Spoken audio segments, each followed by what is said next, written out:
All right, how's everybody doing? Thanks for jumping on here. Can you guys hear the microphone? Can you hear the mic? Hear some volume? It's, just seeing if this thing's on. You guys see my chat there?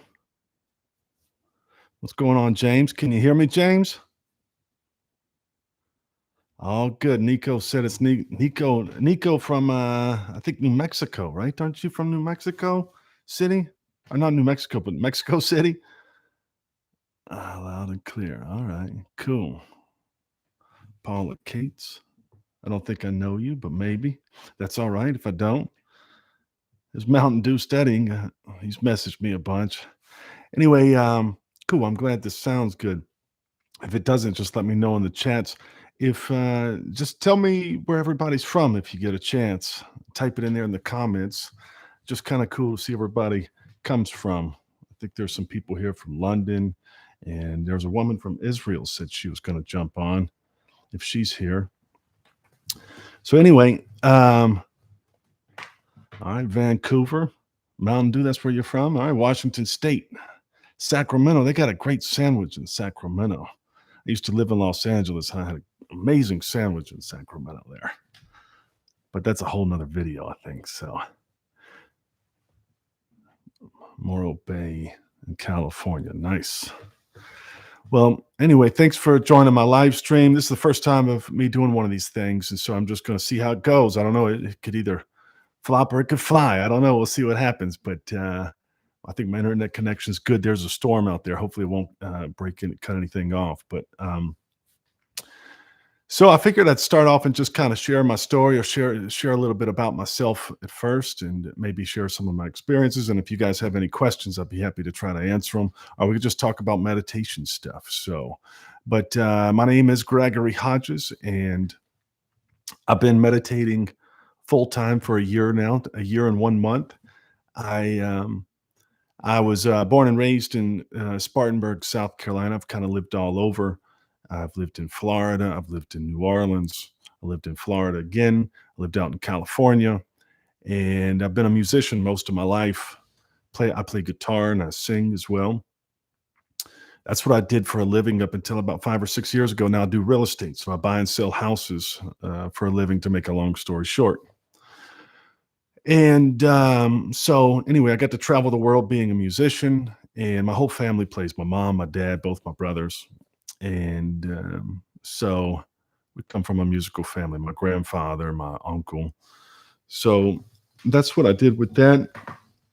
I went on basically how I got started into meditation was if some of you guys, I'm sure, may have seen my video, but for those that haven't, my brother was sick with cancer about a year and a half ago.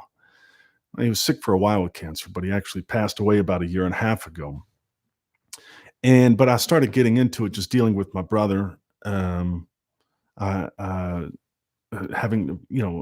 with him having cancer. So I ran across Dr. Joe Dispenza's work, which I think a lot of you people may have heard of and are part of. But I started running across some of his videos on YouTube, and I was trying a lot of things, like I was doing breath work with Wim Hof, and I was doing the ice baths, and I was just working out every day. And I was trying to find something to just ease my mind off of this frustration and just anxiety of my brother passing, just slowly dying. So that's how I found Dr. Joe, was through YouTube. I started meditating with him.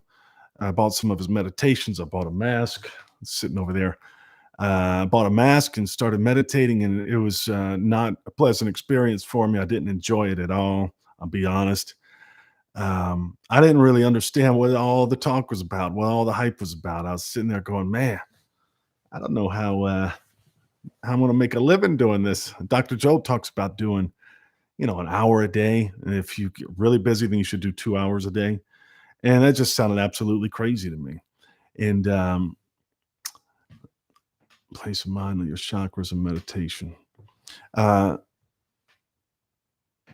sorry, I don't understand what that question means, but I'll answer some questions here in a little bit. So, my meditation was real frustrating for me. I didn't connect with it at all, but there was something inside of me. I was talking with the guy earlier today that I said, "There's got to be something here." It just like I hear so many people talking about it that it benefits their life in so many different ways that I couldn't even really pinpoint one way that it helped one particular person. But there were so many things that I'd heard about it that I just I didn't want to give up on it, and I was also desperate. I was looking for solutions. There was emotions that were coming out of me that I'd never experienced before, that I never even knew existed. Dealing with my brother, so I was really trying to give it my all with the meditation, but it was still frustrating. So I went to a Dr. Joe event. By this time, my brother had already passed, and I'm sure maybe a lot of you have already seen my video, but I went to this event and I totally had a meditation experience. I connected with it. I'm gonna make a long story short, but I totally connected with the meditation while I was there. My body started convulsing and I started shaking like crazy. My body was sweating all over the place. And it was a wild experience at this retreat. Now, I don't really credit the retreat for doing that. Dr. Joe creates an environment that was helpful for me to be able to discover that. And a lot of people ask me if they should go to a retreat. You don't have to go to a retreat, but it's kind of like jet fuel. So it definitely helps, but it's not required that you have to go there. So anyway, I was at his retreat, totally started convulsing and shaking from meditating, and it scared the hell out of me. I mean, it was a frustrating. It was almost a traumatic event. It was. As a matter of fact, I think it was. It was really one of the hardest things I've ever done in my life. Was to go through those meditations, those first couple of meditations that I really connected deep into the meditation. Because I didn't know that it was something that could happen. I didn't know I could convulse. I didn't know I could shake. I thought I was having a health issue. It's kind of a scary time for me, I'll be honest. But that's just what I was going through, and I wouldn't change it for anything. I will say it was probably one of the hardest things I've ever had to go through.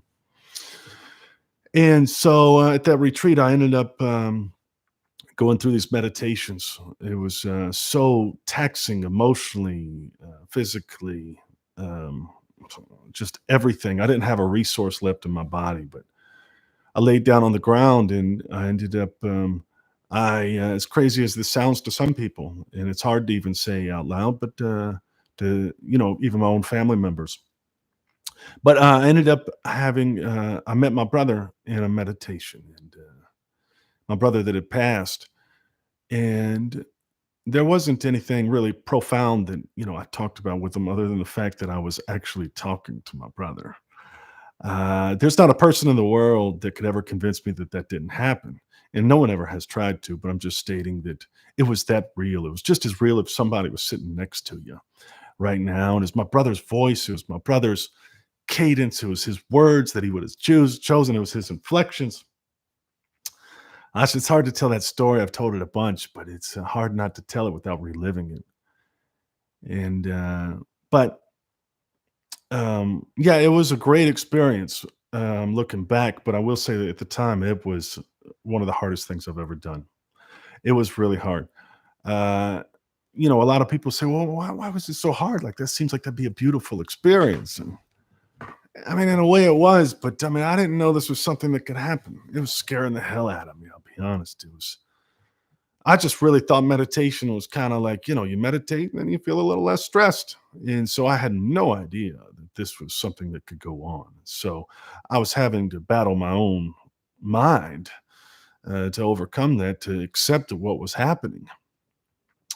And so that's probably what made it harder for me. I never really heard of these experiences before. So that was my experience at the retreat, the Dr. Joe's retreat. I went on. It's been about a year and a month since then, but it feels in some ways like 15 years. I mean, so much has happened and so much has changed with me in that time that I just can't even recognize my old self anymore. I don't think that I was a bad person then. I don't think that I was on a path of destruction or, I didn't really have any major issues compared to some people that I hear out there, but I'm definitely in a better place. that event, whether it was at the retreat or not, that event that I had, it changed the trajectory of my life.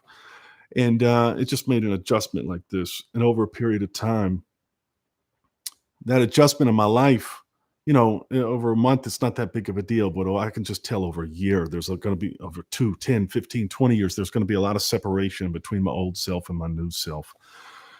There's a lot of changes that happen really fast from that first experience. And then there's a lot of changes that have happened slowly over the past year and couple months that I just slowly, it's kind of like a frog in boiling water. You don't really notice it until you kind of look back and you go, man, things are different. I can't really pinpoint everything that's different. And I've got a tin roof here and it's pouring down raining. I don't know if y'all can hear it, but it's getting kind of loud in here. Hopefully this mic is holding up against it. But anyway, so yeah, it was tough to look back. Um, uh, there's Cody. I talked to him earlier today. Anyway, we'll talk in a little bit. I'm busy, but yeah, so much has changed since that experience that I had. It's not one thing. I didn't have any major health issues. I did have little things here and there, but those I have overcome those. So it's been a journey, that's for sure. And I've definitely learned that, meditation, the things that I wanted to fix, if I had to list off like a Christmas list of Christmas presents I want or something, that of what I would want meditation to change. I don't feel like it always change. It just doesn't always give you those gifts. What it does is it gives you what you want or what you need instead of what you want, and what you end up needing, just in return, kind of fixes all those things. And it's made a lot of shifts and changes in my relationships, in my bank account, in just my own personal mental health.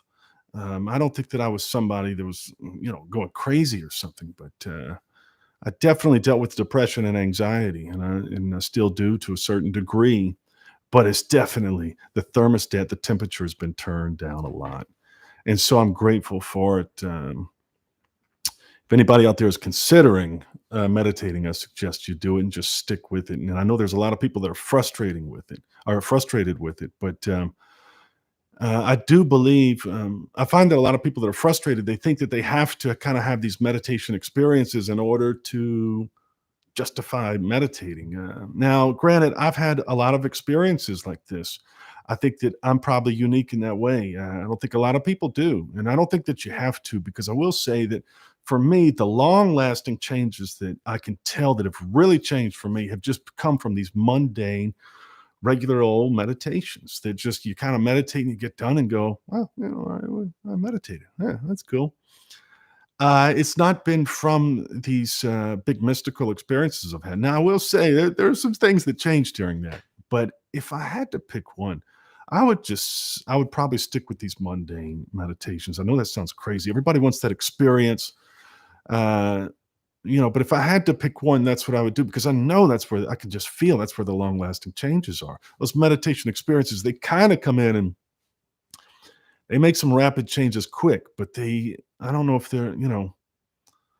I'm still on a journey. I'm discovering things as I go, but I'm just trying to ease some people's minds, because I've met a lot of people from doing my first original video about my experience with meditation that are frustrated with meditation, and I'm just trying to help them turn down that thermostat of just trust and believe you're going on the right path, and meditation works, and whether you see it every day or not, it works over time. So that's a little bit about I can share with you. I wanted to share with you. Let me pull this up here.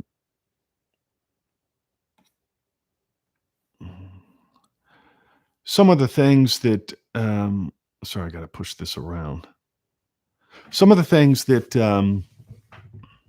I've kind of overcome from meditation. And like I said, I don't come from a background of any major traumatic events, like one massive event. I will say that for myself, I had realized when I had this meditation experience, and why I say it was so hard was because I had all these emotions come up out of nowhere. And it's just like flying through, just a tornado in the sky, just all these things I could see. I couldn't, they were happening so fast I couldn't even make them out, but they were scaring the hell out of me. And I realized what they were is I didn't have this major, massive traumatic event that people talk about, not that some people have. I've got just all these little traumatic events, the way this guy looked at me, the way that this, the person cut me off in traffic. And I think that I've had a tendency to hold on to all those things. And all of those things have started to stack up on top of each other. And during that first, well, I was at the retreat and I had that meditation experience and I started releasing all of those previous traumas. I couldn't make out what it was because it was just these thousands of little, just crappy events that I've been holding on to. Like I felt like I was deleting all those files on my computer just so my computer could run faster. And that's maybe the way that I could kind of relate it. But it was so yeah, I didn't have a major event, but I had so many little things that I was holding on to that I think that it equaled up to a major event. Um, because it was a major event unloading it. When I had that meditation experience, it definitely I thought I was doing well in life. I thought maybe I just was carrying around 50 pounds of weight on my shoulders, but I will say that after going through that, I realized I was carrying around about 100,000 pounds. I never felt so much relief in my life. As a matter of fact, I never felt this feeling before. This feeling that I got after releasing all of this stuff was incredible. It was powerful. For 3 weeks after this experience, I had this sensation around my heart, and it just felt like a bullseye. And it was just this fire. It just felt like a fire just in my chest, but it didn't feel dangerous. It didn't feel like it was like, oh, I'm having a heart attack or something. It was just literally, it just felt amazing. But it was something that I could actually feel. It was something that was pushing on my chest. It was burning in a way. But it happened for several weeks. I'd go to bed and I'd wake up and that'd be the first thing I go, oh my God, my my chest is on fire still. So this was an amazing experience, and that's how I know I was carrying around so much weight on my shoulders. Whether it was traumatic for some people's eyes or not, it was for me, and clearly I unloaded that, and it just felt like I just let go of 150,000 pounds. So, a couple of things that I overcame um, after that event, and just over the past years, I started sleeping better. Sleeping was a big issue for me. I was on a CPAP machine. I think I did a video about it, but I was on a CPAP machine that the doctors told me I was borderline, had CPAP, and I was struggling so much with sleeping that I was like, "Listen, you got to give me one." Yeah, I was begging them to give me one, even though they were trying to tell me I was just borderline. They didn't think I qualified for one, but I said, I got to have one." So for about a year, I was wearing a CPAP machine, thinking that helped. But once I had this meditation experience, I used to, before this meditation experience, I probably would say that I slept good 1 out of 10 nights. And now after the meditation experience and now continuing meditating, I sleep well 9 out of 10 nights. And there's 1 out of 10 that I go, man, I didn't sleep that well. So it's been a dramatic shift in my sleeping, how I feel every day. I mean, just that alone, if nothing else happened, is totally worth meditating every day. But I totally sold all of my CPAP machines. I had like 4 of them. Don't ask me why I had 4. It's a long story, but I sold them all and made a little money. I've got so much more energy now, just meditating and just sleeping every day. And just that's one thing that I've noticed this year versus the previous years. I've just got more energy. I find myself being kinder and more understanding to people. I stopped taking antidepressants. I don't know if I recommend that to everybody else, but I kind of just fell off of them without even thinking about it. Just things were going so good. I just forgot. I used to wake up every day and I would have, and I would, that would be the first thing that I did was I'd wake up and was like, oh, I got to take this Wellbutrin. I got to do it now. Otherwise it's going to be a bad day.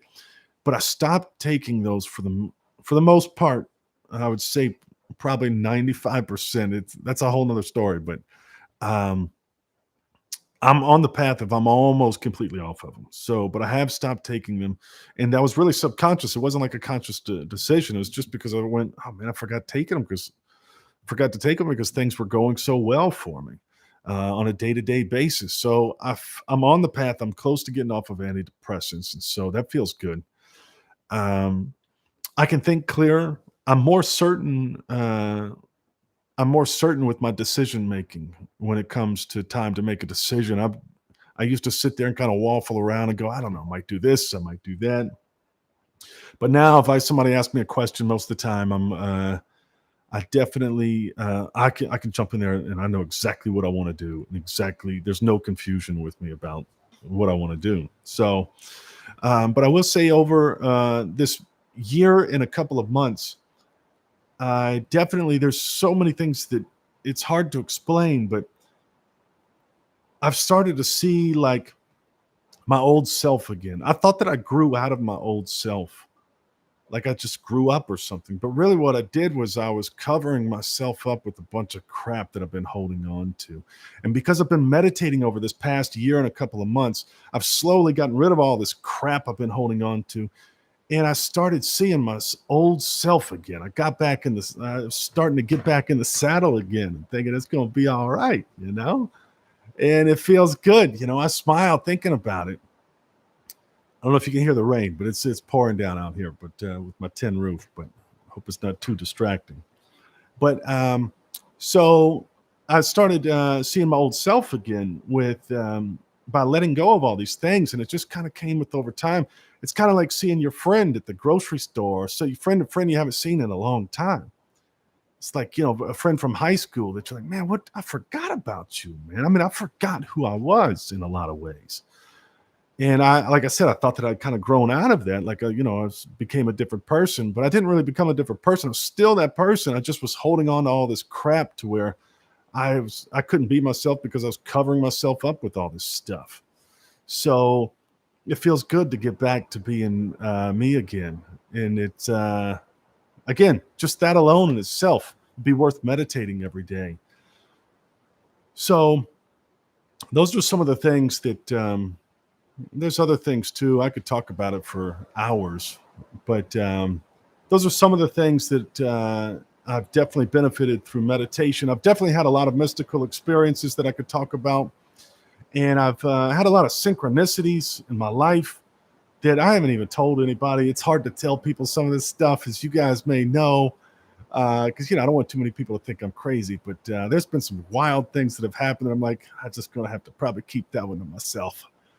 But there is something that I could share with you that I'll do this, and then maybe I'll answer some questions. But I did make a video on this. Not a lot of people saw it, but to me, this was a pretty amazing experience that I had. It was something that came to me in a meditation, and I sometimes have these things that just kind of show up in a meditation, and they aren't like memories. They aren't like things that like you see. It's almost like they just get inserted into your mind. I don't know if anybody can relate to that out there, but when these things kind of come to me away in these meditations, it's like I said, it's just like I get downloaded the information. So I had this like poem. I had this kind of just a belief that came to me during a meditation, and as it did, I didn't. I didn't like when I got done with the meditation, I was like, I gotta write it down. But I started panicking like I was gonna forget it. But I realized I was like, I'm not gonna forget this. Like it's in me. Like I know it now. I knew it word for word. So I went in there and just wrote everything out, just calmly, not worried about forgetting it because it was already inside of me. If that makes sense.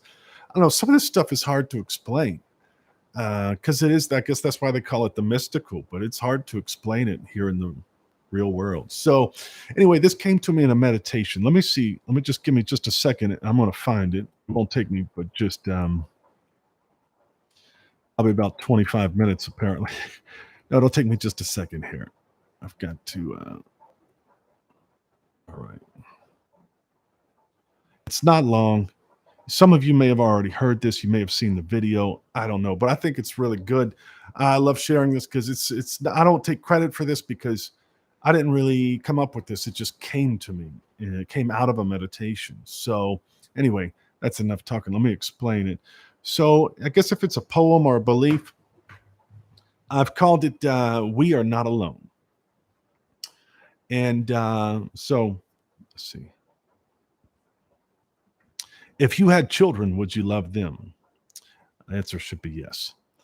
If those kids had children, would you love them? What if those kids had children, and then those kids had children, and then those kids had children? Would you love them? The answer is always yes, or at least it should be. When you feel all alone and no one to look to when things get crazy, just remember that there are faces you have never seen and names you will never know that are responsible for why you are standing here today. There are hundreds, if not thousands, of people that are cheering us on, just like cheering us and loving us, just like the love we seek from our friends and family today. We are on the front lines of what they helped create in this world. They were loving us way before anyone knew our names. They are the reason we are not alone. So I know it's kind of short, but I just wanted to share that with you. For you take it for whatever it is. But to me, I think that everybody probably has feelings of being alone from time to time, whether it's for 3 minutes, 3 days, 3 months, or for 3 years, or for longer. And it's after that kind of came to me in a meditation. I like sharing it with people because if you can hold on to that, then you have no excuse to ever have those feelings of feeling alone ever again. And I never thought of it that way. I never occurred to me. So anyway, that's something that came to me that I think was a special moment for me that I can share with other people that is beneficial for a lot of people, not just for me. So anyway, I probably talked enough about myself, but if anybody has any questions, I see Bob's there. Bob from New York plays the saxophone, great saxophone player. If you want to check out his YouTube channel, he's into Dr. Joe meditation stuff. Um, let's see if there's some questions that were up here. I saw earlier that somebody had.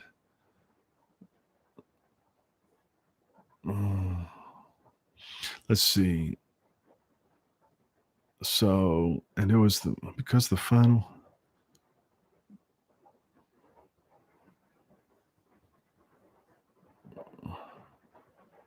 Yeah, I've had people ask me about the breath work before, Dr. Joe's breath work, or maybe any other type of breath work. I mean, I'm not an expert on any of this stuff. I'm just experiencing it. But my experience with the breath work is everybody kind of gets caught up on how to do the breath work. It's not something that you have to do. It's just a strategy to be able to help you get into a meditative state, is what I've kind of discovered. It's not required, it's not necessary. Doesn't I think that it works for some people and some people it doesn't. Me personally, I do it sometimes. It's real stressful on my body. I'm not gonna lie. I'm not gonna lie. Some of his events I passed out a couple of times. So I really like that. It's not that fun to pass out. So I don't really always do it myself, but I will say I think that it is very effective to help pull the mind out of the body. I definitely experienced that. So it's not that I'm against it. I think you should do it if you want to. And if you don't want to, then you don't have to do it. That's kind of definitely one of Dr. Joe's ways of how strategies of how he gets there. So yeah, that's my take on the breath work.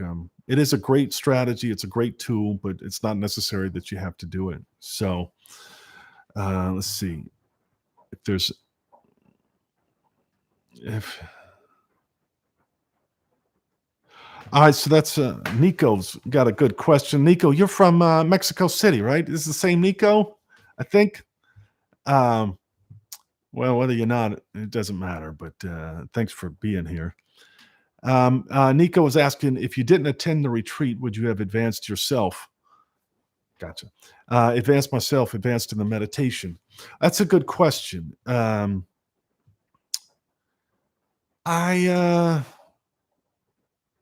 I think that it probably helped. It definitely, like I said, it adds jet fuel to your meditations.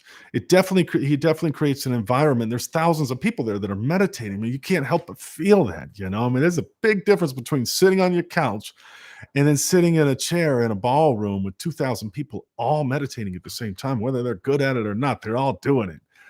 And it's a powerful experience. So I will say that I think that helped pull me along, but I think that probably what helped the most for me is that I've done a lot of thinking about this is I was extremely naive when I came to the retreat. I kind of showed up, just kind of said, well, screw it. I'm just going to show up. I hadn't read any of Dr. Joe's books. I saw some videos and I meditated with some of his meditations, but I didn't get in deep into the theory. And I'm not really an analytical kind of guy. I don't know if anybody could pick that up.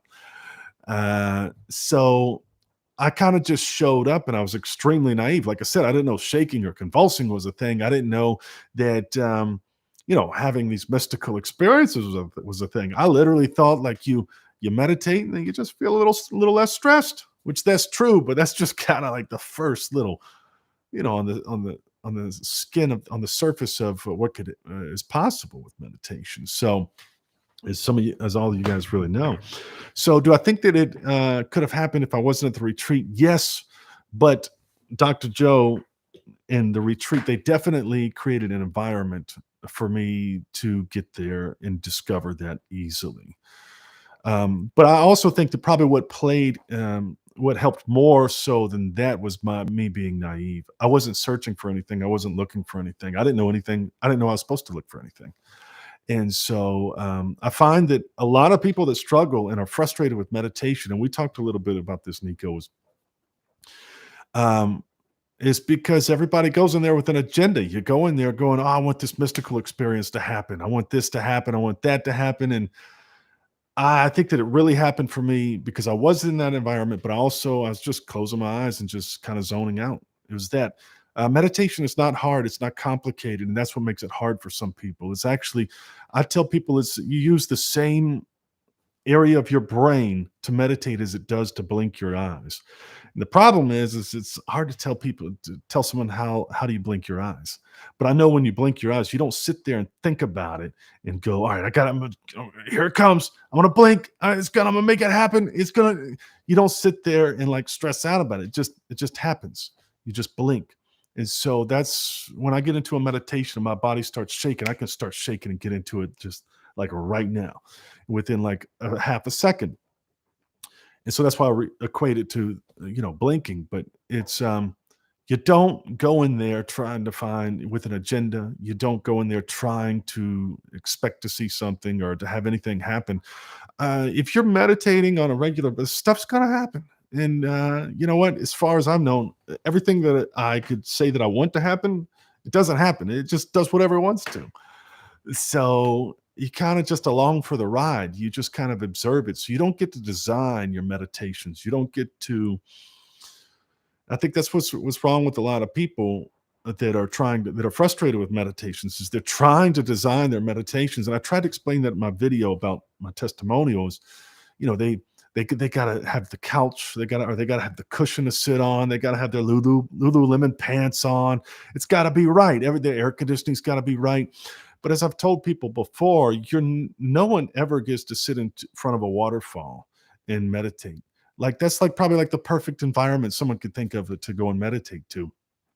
But that never happens realistically for anybody. So you have to get over the fact that that's not reality. So you just sit there, no matter if everything's right or not. You should be capable of meditating because all those issues that you've got have nothing to do with meditating. That's been my experience. I hope that makes sense. But to come back around to your question, I think the retreat did help, but I think that I probably would have found it on my own as long as I didn't go and dig deeper into how to meditate. Then I probably would have gotten in my head more. So I think I was lucky. I was fortunate um, to be able to have that experience. So let's see if we've got some more questions before. Meditation has been healing people for thousands of years before Joe Dispenza's retreat. Sure, yeah, you totally agree. I don't give him credit for that. that's where I discovered it. And so, unfortunately, I wasn't around thousands of years ago to discover that. But no, it has been around for a long time. So, but that's where I discovered it. And I think probably some of the people on here, that's probably where they've discovered as well, too. Um, let's see. All right. So, Mountain Dew saying something here. I bought the formula meditation package. Each meditation about 20.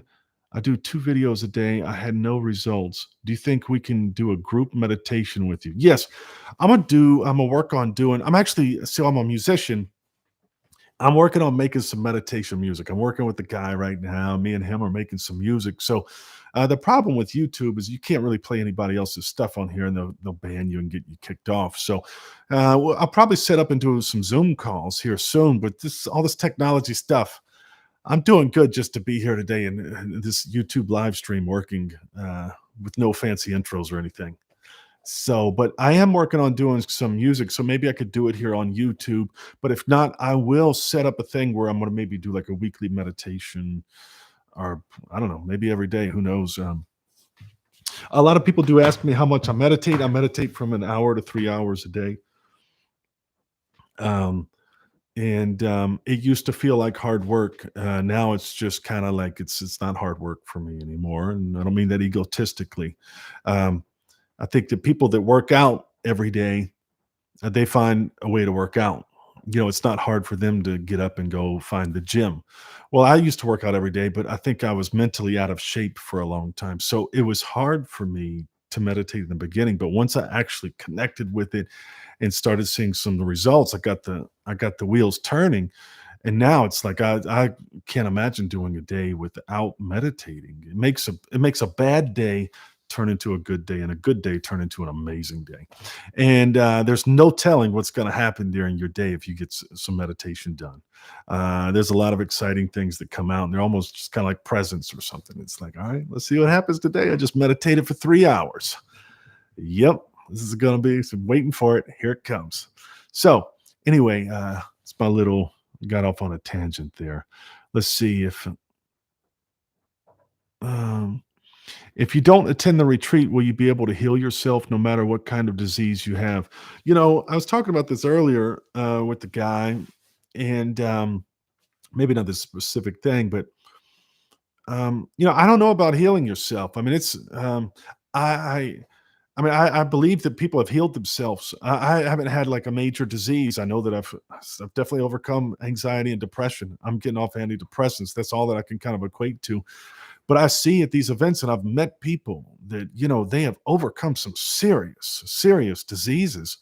That these people are not actors. They're not making this up. They're not looking for attention. I sat next to a guy at one of Dr. Joe's events that, he claims nothing, they had nothing to treat him, and he got over his cancer. Well, he's got his wife next to him, and then his 14-year-old kid next to him, and they're both crying, listening to his stories. He's telling a group of people, I mean, so do you have to be at a retreat? No, I don't think so. I mean, I don't know. The thing is about meditation, there's a lot of things that can be understood, but I think there's mostly things. That's why they call them mystical experiences. There's a lot of things that just won't ever be understood, and you have to get over yourself on that. It just I'm not saying you specifically, but I'm just saying in general, you have to be okay with the fact that there's just some things you're never going to understand. There's just no way to ever figure it out. I mean, I've had stuff happen where I'm like, I don't even know how to try to describe that to somebody.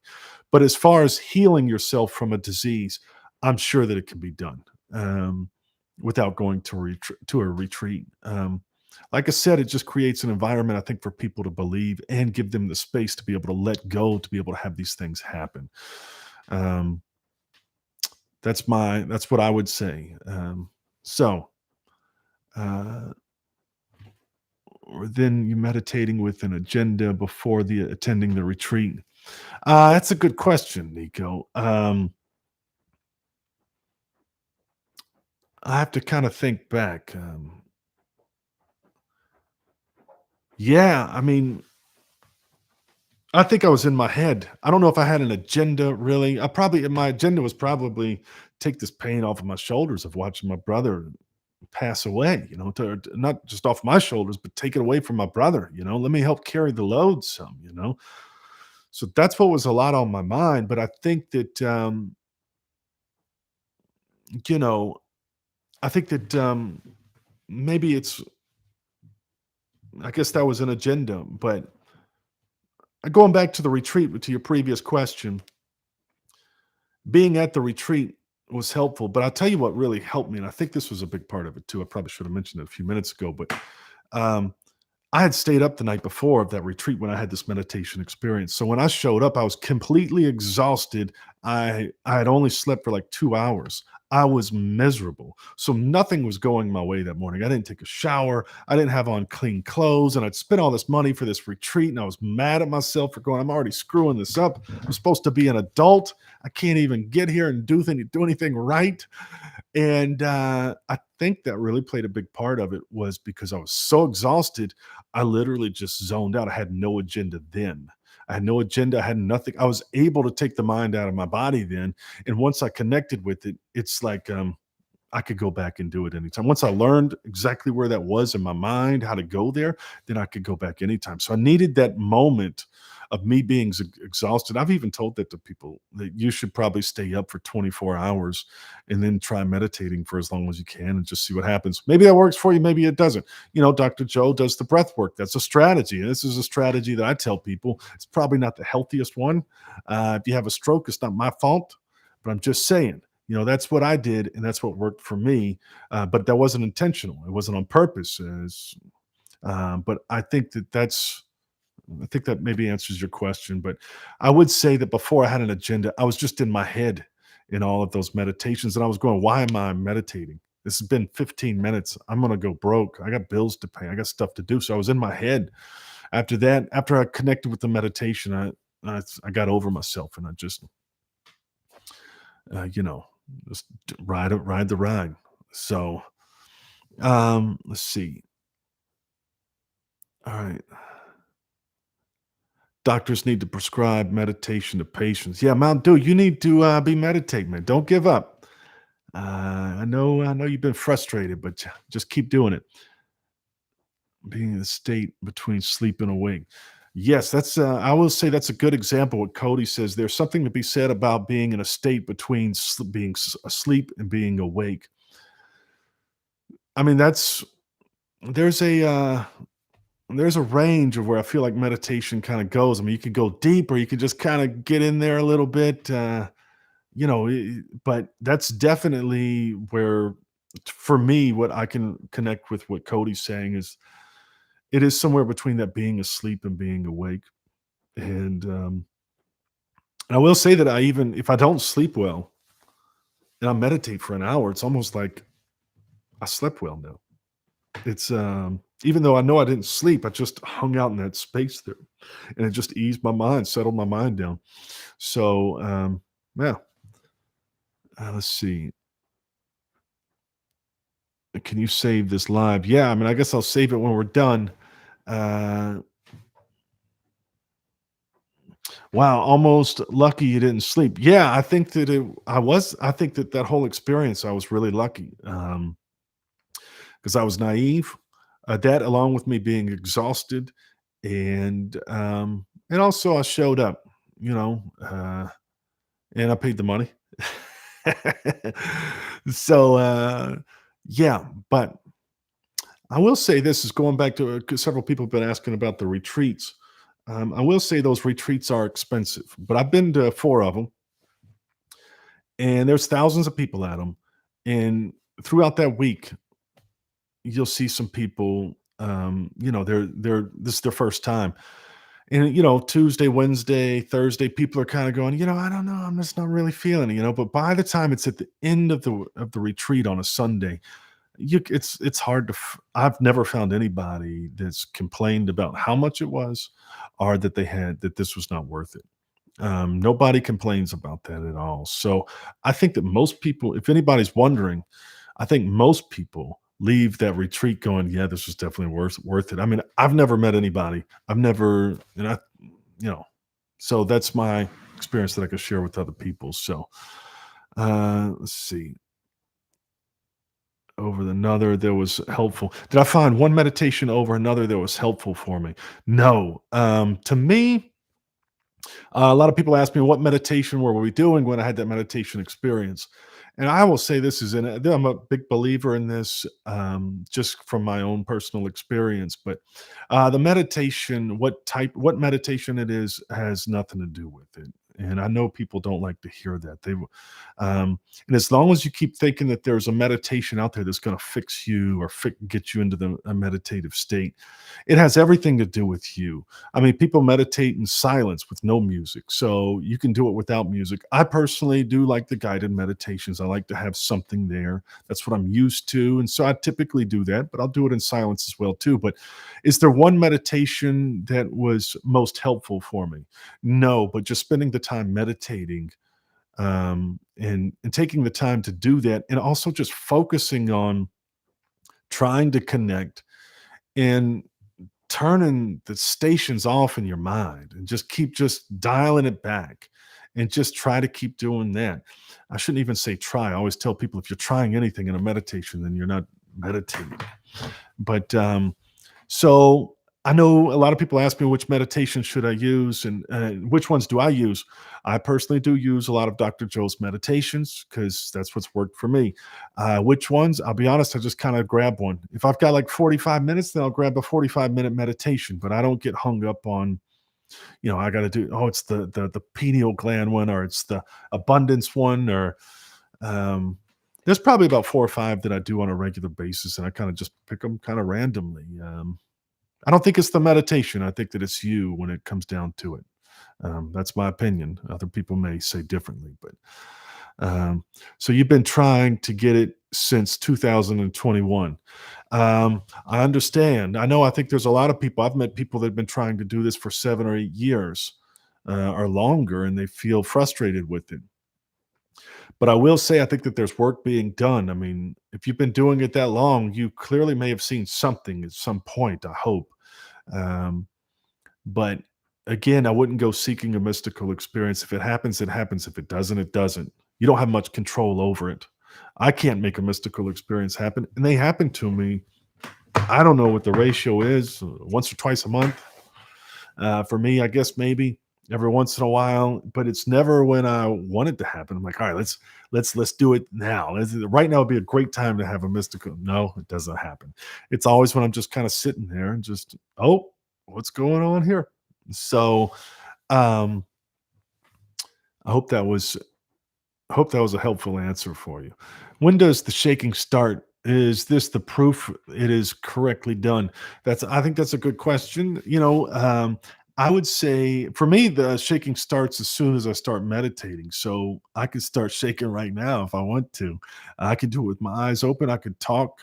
I'm not trying to say that to brag or something, but that's kind of what my experience is with it. Is this proof that it is correctly done? I noticed that. I keep talking about the retreats, but I go to the retreats and people are, I don't think it's common for people to shake. You don't have to shake in order to receive the benefits from meditation because I've met a lot of people that don't shake in their meditations and they've received a lot of benefits from meditating. Cody was one of them. I'm pretty sure he told me he didn't shake, but I will say that because I do shake, it does help justify in my mind, like, well, clearly I'm meditating right now. There's no confusion about it. So that is helpful for me. But I would say going to the retreats, there's thousands of people, and I've kind of looked around and see the other people that kind of they shake as well. And I would say it's probably 1 out of 50, 1 out of 100 people. So it's not something that a lot of people, I think, experience. Just for some reason, it happened to me, and I'll say this is sometimes I kind of wish I didn't shake. It can be stressful on your body. I got to find the right angle. My neck starts to hurt. Eyes feel like they're gonna fall out. I mean, it can be hard sometimes. I'm already stretching my shoulders thinking about it right now. So, yeah, when does the shaking start? For me, I can just like I could close my eyes and then I could start shaking, yeah, immediately. So just that was it right there. I mean, I could go in longer, but I don't really think we're meditating right now. So let's see. Kay says, dealing with health issue, don't see much results. I'm attending Nashville event. Can't wait, but been meditating every day for a year. I think I did hit the pineal gland one time last week. Yeah, maybe so. I don't know. I mean, I know that I've had a lot of experiences. Did it involve the pineal gland or not? I don't know. I can't feel it. Now, I will say that I've had mystical experiences, and if that is where it's coming from, then yes, I guess I hit the pineal gland too. I will be at the Nashville event as well too. So if you want to come up and say hello, I don't have a problem with that. I'm sorry about your health issue. Um, and I hope you get the relief you're looking for. Because I know there's a lot of people that follow Dr. Joe's work, and there's a lot of people in meditation looking for answers and looking for relief. So I'll be thinking about you and meditating about it. So, all right. So I was trying to make sure I get these questions. They sell out fast. I think this is my time to get into an event. Yeah, I mean, I recommend it. Like I said, I really don't. I have not met anybody that has left there going, that was expensive. It is expensive right now, but no one ever says that when they leave the event. And I haven't met anyone that went, yeah, not worth it. Yeah, not going to do that again.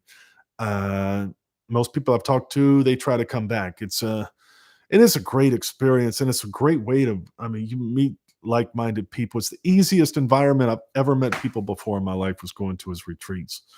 So, uh, you tell you about the 3 types of breath work being done by Joe Dispenza's retreat. Um, that's probably something I could talk about breath work, but that's probably if his you should probably follow Dr. Joe and what he says about his breath work. That's what he does. And and he explains that to a certain way. I don't know if that's really something that I should probably explain. I mean, I could, but I think you'd probably understand it better if it was from Dr. Joe. So, but I will say, going back, if you weren't here earlier, that the breath work I do believe is just a strategy. It's not something that you have to do. It's something that he does at his events and within his meditations, but you don't have to do them. It is just a strategy to help pull the mind out of the body. When your eyes are closed, will you see wild colors? Purple. Yeah, I've seen purples, man. You don't, Nico, man. Shoot, man. I've seen all. I was last week. I was feeding baby goats slices of pizza, man. I see all kind of stuff, man. Tell you, man, I can't tell people about this stuff. I hope my mom's not watching right now. Oh, she knows about it too. Oh man. So yeah, I will see colors, but it's not something. Sometimes I don't. Sometimes nothing happens. I will say I was in Cartagena, Colombia, at this last retreat. Uh, just a couple of weeks ago, and I didn't have any wild experiences there. I did have I had I mean, it was worth going, is but I didn't have, like, my first experience going to retreat, but I went deeper than I'd ever gone before without having an experience. I mean, I think that I went so deep that my body stopped shaking. That's how deep I was. Yeah, some people could probably say that you just stopped meditating, but I wasn't. I was in deep.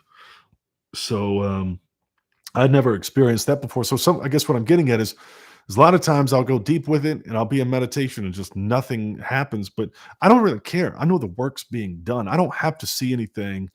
I don't have to see colors. I don't have to see baby goats. I don't have to see stuff happening in order for me to believe that change is happening. I will say, and I think I made a video on this. I'm pretty sure I did. I've had brain scans before.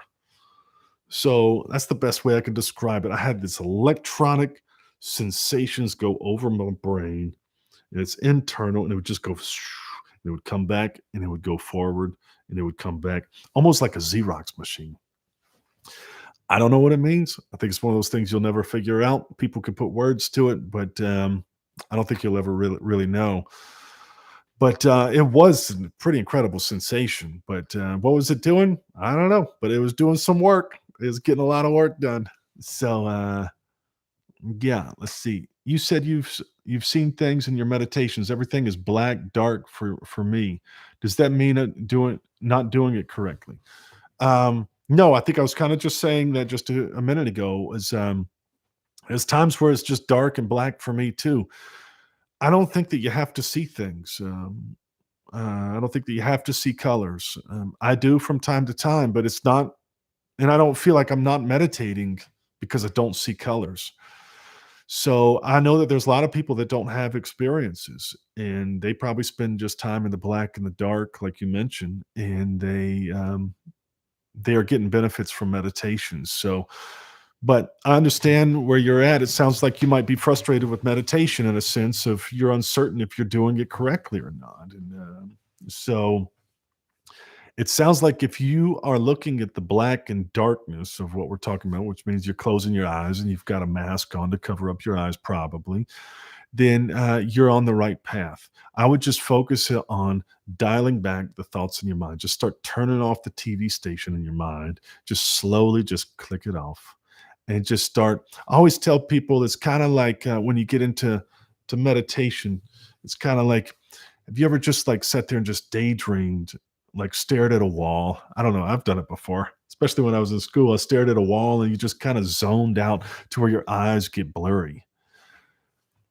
That's kind of what happens for me with meditation. You just kind of check out and just stare, and just kind of your eyes just kind of get numb, and you just kind of forget. You don't really have much thoughts going through. So that's one reason why I think I've mentioned staying up for 24 hours is a strategy to do, because you don't really want to do anything after you've been up for 24 hours, really. So, except go to sleep. But anyway, uh, tell us about the breath work. Please tell us or do a video on three types of breath. Yeah, for doing this live stream and for having us. I loved hearing more about your experiences. Worth everything. You're fine. Seeing circles like a tunnel moving in front of me. Hey, James says he's sees circles like a tunnel moving in front of him. Dude, I feel you. I mean, stuff happens, man, if you're meditating. So sounds like you're on the right path, man. I mean, maybe you'll get to the feeding baby goats slices of pizza sometime, but right now it's just circles, man. That's all right. You're on the right track, man. Uh, do I ever feel pressure between my eyebrows? No, no. But I think everybody's experience is different. I've noticed that. I mean, there's not one way to go about doing it. There's not one way to do it. Like my experiences, I've met people that have overcome cancer, and they don't see stuff like I do. They didn't meet their brother that had passed away. So everyone's experience and everyone's journey is different. It looks a little different, and everybody's brain's different. And so you're going to communicate in different ways with the outer world. So that's my opinion. Um, so you can't look at someone else's experience and say, "Well, I'm doing it wrong." My way is just what happens for me, and that's my experience. And James sees circles, and so there's things that happen. And James says other times nothing. I get it. Yeah, sometimes nothing happens, and so, but you have to believe that this works. I also do real estate as well. Cody and I were talking about that earlier. Cody and I talked earlier today, but I do real estate as well, and um, uh, what was I trying to say with that? Sorry, there was a loud bang outside my door that kind of distracted me. I forgot what I was getting. I was probably getting far off the reservation anyway. Uh, David, maybe you were the orange shoe. Wait, see. Once doing Blessing of the Energy, I saw people running. I just saw their legs and their feet, and they all had orange shoes. Yeah, I hear you. There's stuff that happens again there. Thank you, Jen, for watching the videos. Does anybody have any other questions they would like to ask? Right now is a good time to ask it. If you could like the video. And if you haven't subscribed to my channel, you could do that. I'm going to try to do more stuff like this. Start trying to bring people in, try to help people overcome their frustrations in meditation. And, just a place to do it. So,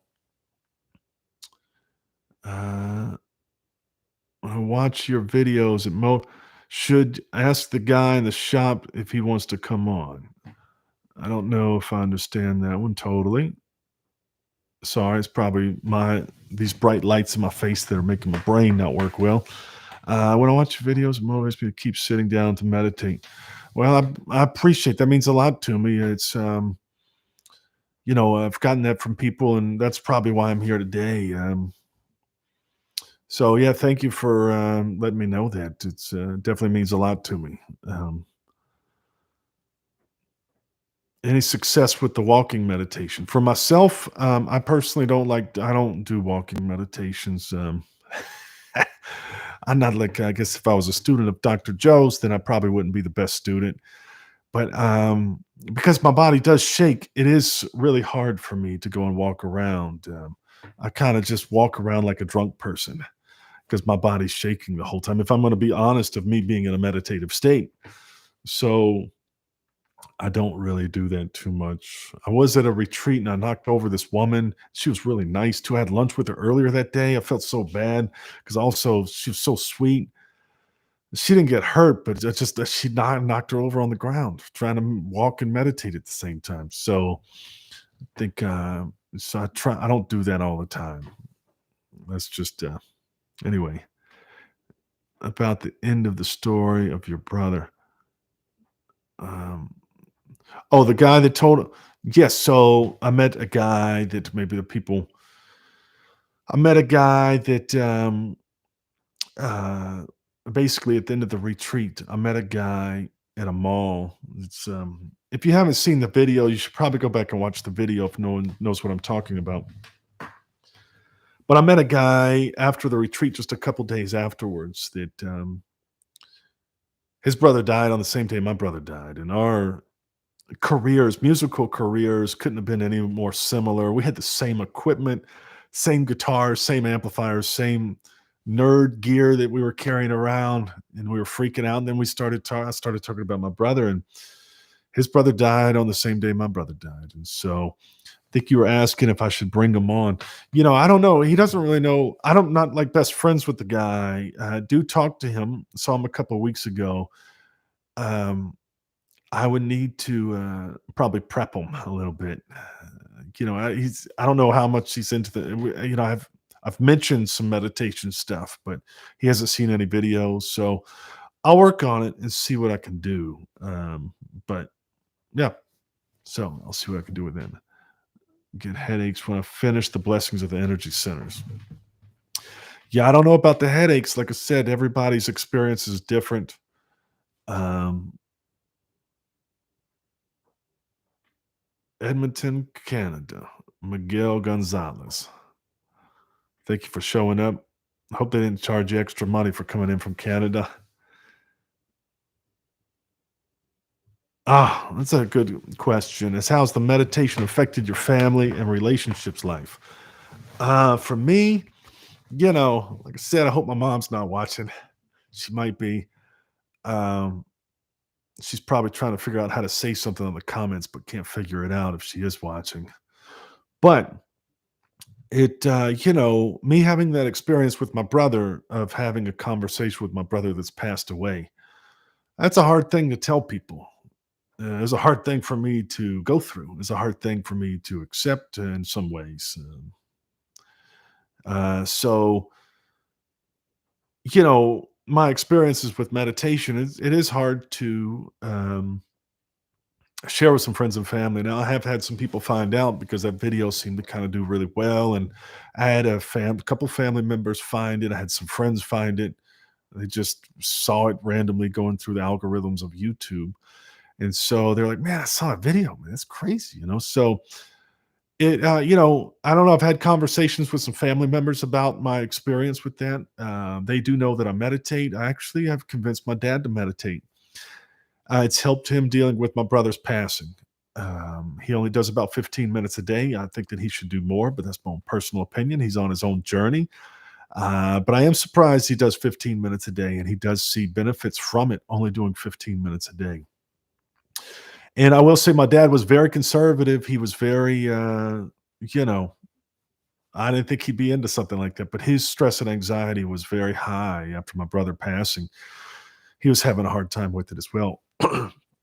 And so he saw that it worked for me, and so he started doing it. But anyway, so how's it affected? It's my family loves me no matter what I do. Now I think they think I'm crazy, but they've thought that for a long time anyway. So, but they're still going to love me. So I'm lucky in that respects. I got the best mom and dad, and I got great brothers and family members. But friends and family. It is tough to tell people some things, but I think that's why I got a little community like this. We can share stories together and not feel like you're that crazy. And I think that's one thing that Dr. Joe's groups and Facebook groups and his events are good for going to is you meet these people that are just normal. They're good people that got good jobs, and because you have to be able to afford to go to his event, that you say, well, man, I'm not so crazy after all. These are all just normal people having amazing experiences like myself. So it's affected my relationships, not poorly. It's only made them better. And it has made them more interesting sometimes with certain relationships, but I've definitely got better relationships. I got rid of some of the people. I didn't get rid of them. They just kind of seemed to disappear. The people that weren't really serving my life, and new people have shown up and replaced that are just better quality people. And it's because ultimately I'm becoming a better quality person, I believe. So, yeah. Um, does anybody have any more questions? We've been on for about an hour and 10 minutes. It looks like I'd be happy to answer any question. And if you guys want to, we'll do this again. If, just send me a message if you want to do it again, or put it in the comments, or you can share this video. It helps with the whole thing. And if you haven't subscribed, you should subscribe, just because that's what you're supposed to do. Right now would be a good time to do it. There's Pavlina. I met her through my video, but I met her in Cartagena. Thanks for showing up. Let's see. Jen's got something. I noticed that after doing daily meditations, things that I thought were resolved, emotional things from the past, are surfacing again. Has this happened to you? Is this normal? That's a good question. Um, and I'll answer Captain's question in just a second. But I totally understand. You said that you noticed that after doing daily meditations, things you thought were resolved. I think that the reason why they're resurfacing is you just thought they were resolved, and they haven't really been resolved yet. That would be my take on it. And it sucks that they come back up, because those feelings a lot of time don't feel good. But as I tell people, when you're in a meditation and those feelings and those emotions come up, it's okay that they come up. You want them to come up. You want them to come up because they're coming out. You don't want to try to push them back down. When they come up, just make sure that you don't engage with them. Don't fight with them. Don't wrestle with those emotions. Don't wrestle with the reliving that story. Just look at it and just go, look at that. Hey, yeah, that's kind of screwed up what's going on there. That was in my past, but hey, look at it. Don't engage with it. You're not that anymore. And I personally believe that's where you're kind of rewiring your brain. So don't get all worked up because those things show up. You want them to show up, because when they are, that's your opportunity to be able to get rid of it. So just when it shows up, just let go and just stare at it and go, huh, I don't know why you're there. Eh, it's no big deal. That's been my approach with meditation. Just to make it no big deal. How long do I meditate? I do anywhere from an hour to 3 hours a day. People ask me, when do I do it? If I get up at 4 in the morning and do it. Um, Dr. Joe talks about that. Again, I think that's just a strategy to help people, because that's a better time. You're tired, where you can pull the mind out of the body a little bit easier. But I don't get up at 4 for any reason ever, on purpose, unless, yeah, I just don't do that. Um, I still like doing what I like to do, and getting up at 4 is not one of them. So, but how long do I meditate? I do anywhere from an hour to 3 hours a day. Maybe I'll do 30 minutes in the morning, maybe 30 minutes at night. I don't have like a set schedule, but I do make sure I get it in every day. Now, I have missed days. There's just sometimes I'm traveling, or just stuff happens, and I can't get it in. I will say that Some of the best meditations I've had is if I'm at the point where I'm so exhausted, I'm like, "Oh, I don't have time to meditate. I gotta go to bed." Meditate then. That to me has been one of some of the greatest, most exciting meditations have happened that are just better than watching any TV show you've ever seen in your life. And so that's another thing why I can meditate for 1 to 3 hours a day. Once you really connect with that meditation deeply, it's like watching your favorite TV show. Anybody can do that for hours, you know? So, let's see. I hope that answers your question. Most profound thing you learned from the retreat? Uh, that was the most profound thing that I learned from the retreat. I guess, when I first went to that retreat and that meditation, I had a meditation experience. It took me over. I felt like I got abducted by aliens. I really does. It didn't really feel like there was aliens there, but that's the best way I could describe it. It was just as wild as that. But I feel like I closed my eyes and I opened up my eyes in a whole nother world when I started meditating. And I discovered this whole other world that existed that I didn't know existed. And it's kind of like, and I realized that world has been there the whole time and I just never knew it.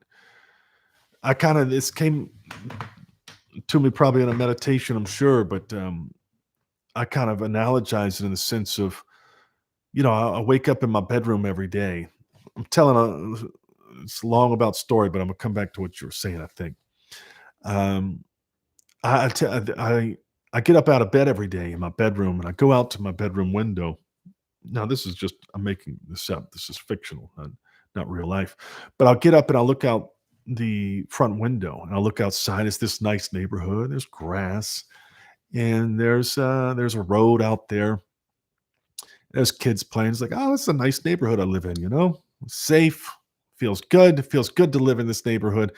And then after 40 something years of living there, one day I woke up and over to the left of me, I got this dresser with all these Coke cans on it, just all these just pictures and stuff. And I pushed them out the way, and there's a window with blinds.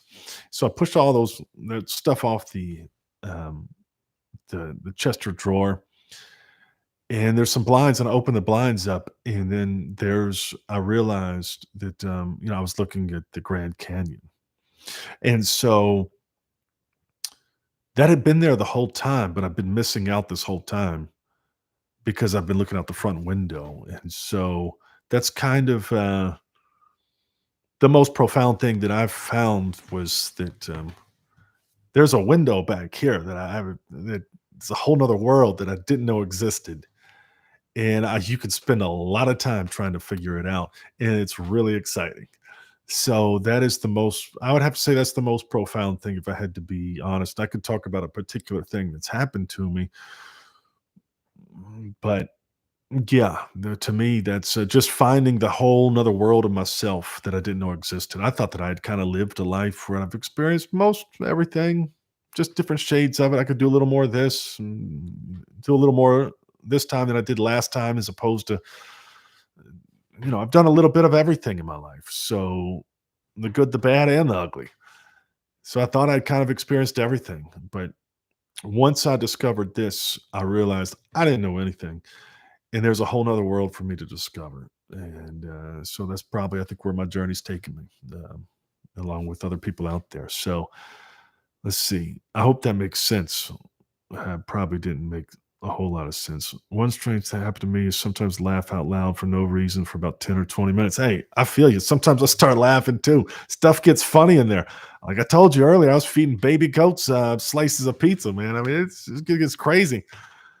So I hear you. I've definitely laughed for periods of time, for sure. Even sometimes, even about nothing. It'll pull emotions out of you. When things come up, thank them and love and move on. I like the way you said it, James. I think that's exactly the way to do it. If things come up, thank them and move on. I'm gonna have to steal that from you, James. Do you struggle with negative thoughts or thoughts that arise from fear?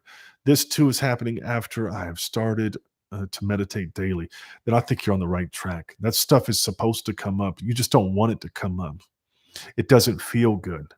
And so again, you don't want to engage with it, or you don't want to wrestle with it, but you want that stuff up so you can heal from it. So it's not a struggle. You're doing the right thing.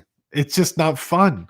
Nobody wants to do it. But this is the hard work that comes into play. But just remember, you have to remind yourself that you're just probably sitting on your couch. You're not, whatever those negative, fearful thoughts are, you're not falling, you're not getting murdered, you're not getting chased by an animal, you're sitting on your couch. So even though in your mind within this meditation is bringing up these experiences from your past, is bringing up negative thoughts, that is supposed to happen. I'm convinced it happens to me, and you want that to happen. Just don't engage with them. So you're on the right track, Jen. You're doing the right thing. I believe. I feel like you may not like that. You say you're struggling with negative thoughts. You do it. You're doing the right thing. Do I use mind movies? I don't know anything about mind movies. I've maybe kind of heard them, but I don't really know too much about mind movies or what that is. I couldn't. All I know is I've kind of heard about something about that, but I can't. I wouldn't be able to tell you anymore. I'd just be making it up if I did. So, if anybody has any more questions, right now would be a good time to do it. Otherwise, I'm probably going to go get. Have I manifested anything? Yes, I manifested. And I don't know. I haven't really said this, but this. All right, I'll talk about it. So, Christmas Day, I was completely broke. I had $0 in my bank account, but I'm single. I don't have a wife. I don't have kids, but my bills are pretty expensive. But on Christmas Day, I was all right. Hold on, man. This is opening up. This might be another hour here, but I'll just talk. And so I kind of this whole meditation thing. I've been because my mind has changed, and I've changed my mind literally. I started getting to a place to where financially I was just spending money and I wasn't making any money. I do real estate, um, but I had a hole in my bucket and that money was going out and I could see it going. But the problem is normally my brain, I would start stressing out and that stress would get me like, all right, I'm going to come back. But I couldn't, because I've been meditating, I'm convinced this was it. I couldn't get stressed out about it. I know that sounds crazy, but like I was getting down to $0 and my mind was going, whatever. And the thing is, I wasn't stressed out about it, but I will say that like I was stressed out because I wasn't stressed out that I had $0 or I was going down that path of having no money. So on Christmas Day, I had $0. I bought several people some Christmas presents. And that's it. All right, here we go. So I will say that I did turn on some abundance meditations and I just started every day. I said, I'm going to have to start. I didn't know where the money was going to come from or when it was, but I will say that I had a goal. I had $0. I didn't have a ticket to Cartagena, Colombia. Didn't have a plane ticket. Didn't have a ticket to the event. This is Dr. Joe's event in Cartagena, Colombia, a couple of weeks ago. But I said, I'm going. I meditated every day for 2 weeks. Now I do real estate. I've hesitated from telling the story, but I do real estate, so I do know how to make some money. I don't mean that egotistically, but I do know how to do that. But I had $0 and I had no idea where this money was going to come from because I had no potential business coming in. But I started meditating, and the first 2 weeks of January, I made $47,000, and I did make it. It didn't just show up in my bank account like some people's stories, but I will say the effort that I did to make the $47,000 was the least amount of effort that I've ever made in the quickest amount of time that I made that much money ever in my life. So it wasn't just handed to me like, I won the lottery or it just showed up in my bank account. I mean, it showed up in my bank account, but it was definitely, it definitely, um, I didn't put in much effort at all, and I don't mean that to be cocky. I haven't ever said that or told this story before, but you asked, And so I went there. I will say I manifested. I was looking for $50,000. Is what I said I wanted to do for various reasons, and it ended up being 47,000. And I probably could have made it 50. But that was all made through real estate, and yeah.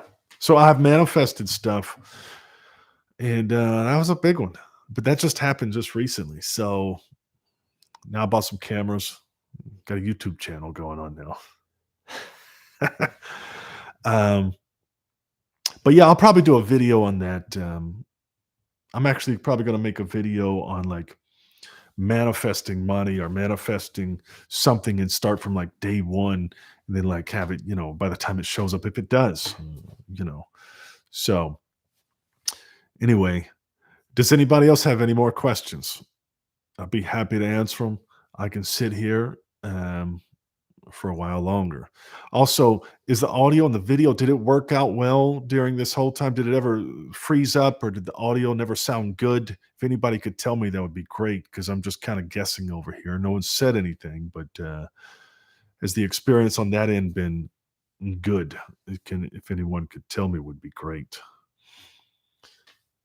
Stream quality is really good. Good. See how you go about manifesting. As the audio. Lightning is great as well as audio. I don't know what lightning is, but I'll let you tell me what that is. You can text me that. Thanks, James. All right. Well, I guess I'm going to wrap it up there. But I appreciate everybody showing up. If you feel like there's somebody out there that might enjoy this video, share it with them, and you can like it. If you haven't subscribed, then subscribe to the channel. And maybe I'll try to do this again next Monday or something.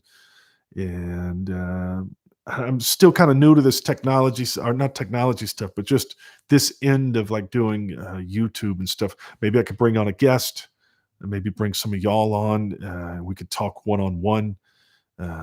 So we'll see. Yeah, thanks, Nico, for listening. Sebastian would love to hear about manifesting. So yeah, I think I'll do a video on manifesting.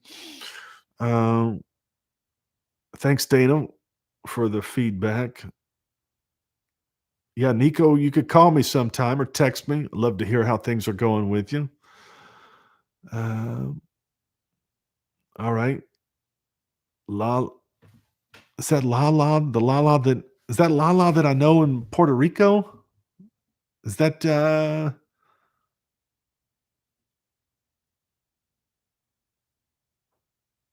oh, okay.